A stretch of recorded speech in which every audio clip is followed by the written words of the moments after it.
बहुत समय पहले की बात है। सुंदरबन नाम का एक जंगल हुआ करता था। जंगल में एक लाल शेर दो बच्चों के साथ रहता था। एक का नाम सिम्बा था और दूसरे का नाम रामू था। शेर अपने दोनों बच्चों को प्यार करता था। शेर अपने दोनों बच्चों के लिए घर पर ही शिकार ले आता था और दोनों बच्चे खाकर पेट भर लेते थे। वही बगल वाले जंगल में दो बंदर रहता था। एक का नाम जग्गू था और दूसरे का नाम मंगू था। जग्गू बहुत शरारती होता है। वो रोजाना जंगल के जानवरों को आपस में लड़ा देता था और मजा लेता था। एक दिन की बात है, जग्गू टहलने निकलता है। टहलते टहलते वो भालू के पास पहुंच जाता है और भालू को बोलता है, तुमको बाघ ने यह बोला है कि तुम रोजाना हमारे लिए भोजन का प्रबंध करोगे और रोजाना समय पर भोजन लाओगे। यह बात सुनकर भालू को विश्वास नहीं होता है और वो बाघ से मिलने उसके घर की तरफ चला जाता है। बहुत समय बाद अपने घर में बाघ आता है। भालू को देखकर बाघ बोलता है, अरे भालू, यहाँ कैसे आए हो? क्या बात है? फिर भालू बोलता है, महाराज, हमें जग्गू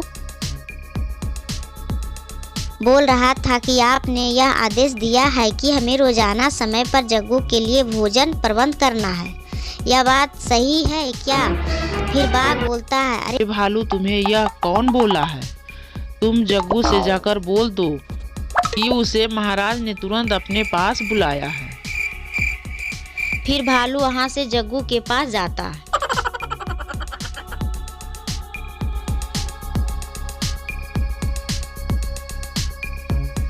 और बोलता है, तुम्हें बाघ महाराज ने बुलाया है। फिर जग्गू बाघ के पास जाता है और बाघ को देखकर डर जाता है। बाघ जग्गू को देखकर बोलता है, क्या रे जग्गू, तुम भालू से क्या बोला था? फिर जग्गू बाघ से बोलता है, नहीं नहीं नहीं महाराज, हमसे गलती हो गई है। आपने कुछ नहीं बोला था, हमें माफ़ कर दीजिए। हम आपका नाम लेकर अब किसी को नहीं डराएंगे, ना परेशान करेंगे। फिर जग्गू अपने घर आ जाता है। फिर मंगू जग्गू को बहुत समझाता है कि जंगल के सभी जानवर से मिलकर रहना चाहिए, किसी को भी परेशान नहीं करना चाहिए।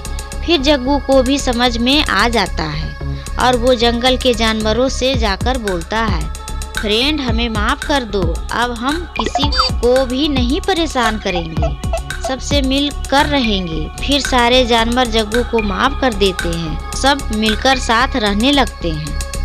इस कहानी से हमें ये शिक्षा मिलती है कि हमें कभी भी दूसरे की चुगली नहीं करना चाहिए, सबके साथ मिलकर रहना चाहिए।